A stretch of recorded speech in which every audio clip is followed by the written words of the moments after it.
Hello, my fellow nerds, and this week is the end of an era.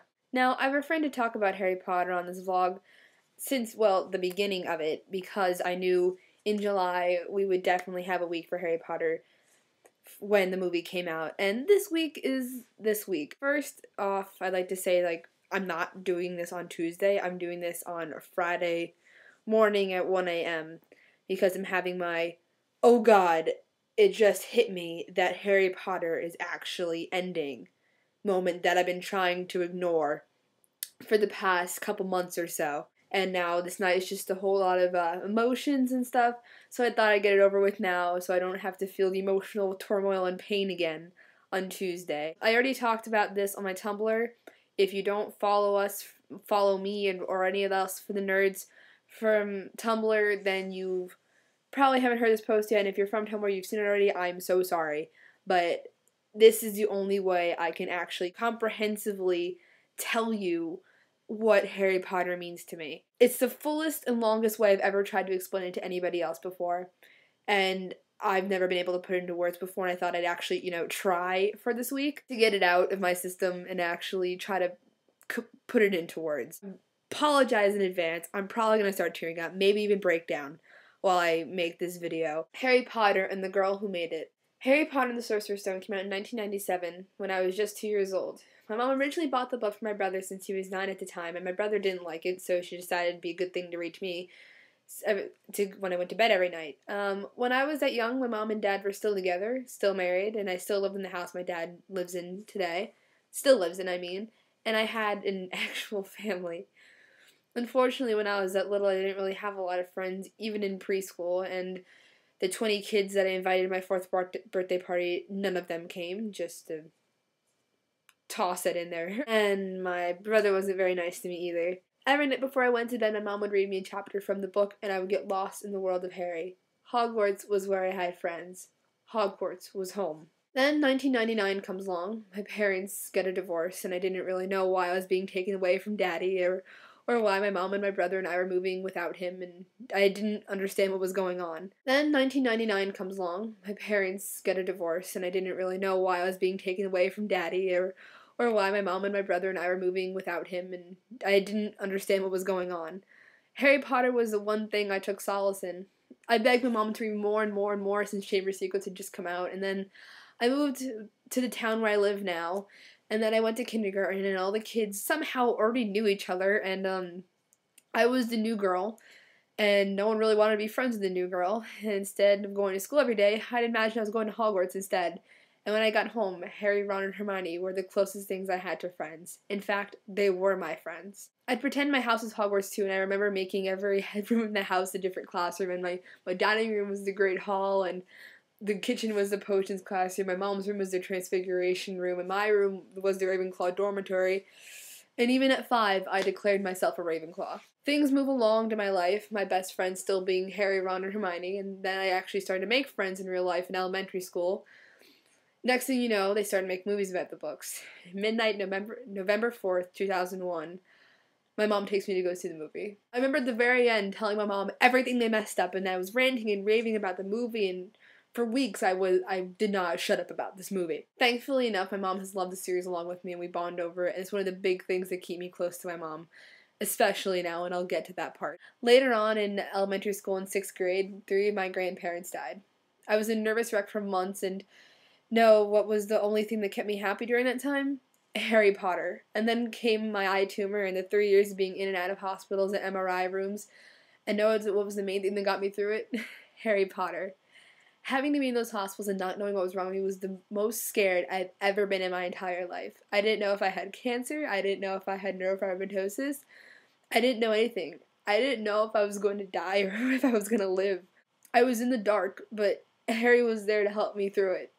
Without Harry Potter, I don't think I'd be as close to my stepsister as I am. She took me to my first midnight release of a Harry Potter book, and that was Half-Blood Prince. I still have the bracelet from that evening. That was July 1st, 2006, the midnight after my birthday, and that was an awesome birthday treat. And then she was the one who took me to the midnight release of Deathly Hallows, and I remember getting home at 3 a.m.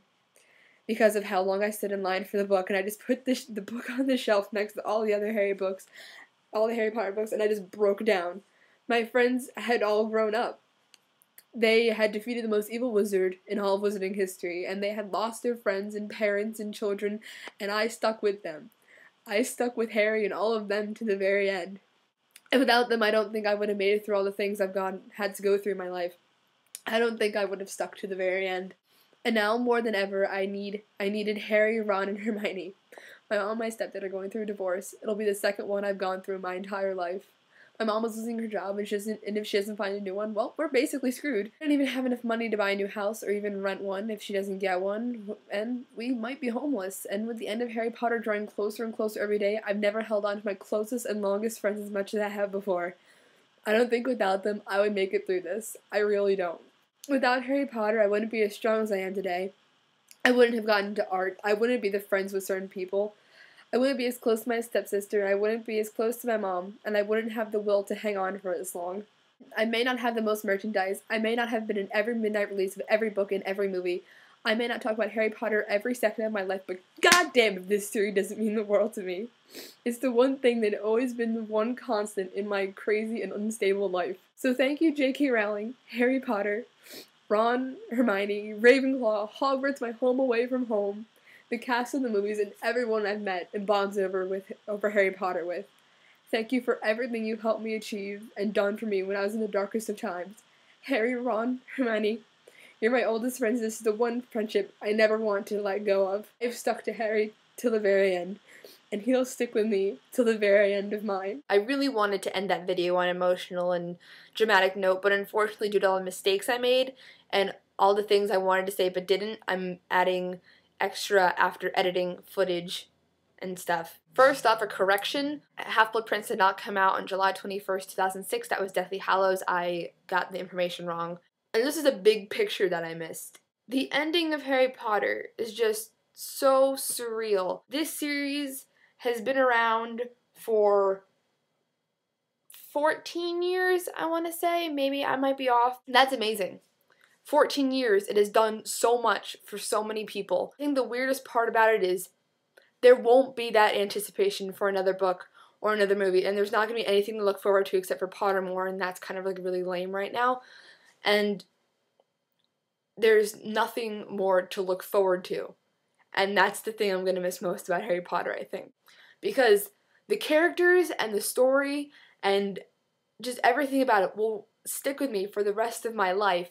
But what won't be there is that anticipation anymore. That's ending, that it's affecting me. It's the fact that there's so many people who donated to the Harry Potter line, submitted their stories to Dear Mr. Potter, and there's people who did Wizard Rock, there's people who made art for Wizard Rock, there's people who got involved with LeakyCon, people who got involved with MuggleNet, people who wrote books about Harry Potter, all the people who create fan art and fan fiction. All those people put so much time and effort and dedication and love and everything into this series to make it really magical. It's not just the books that make it magical, it's the fans and the people who make it magical. Harry Potter may have saved someone's life. Harry Potter might have gotten them through a situation that really affected them. So it might have given a person hope. It would have given someone a reason to still go on living. It might have given someone a reason to create art or write music. It gave all those people those reasons, and it's just so amazing. Harry Potter is much more than a series of books and movies. It's the community of fans who really make it magical.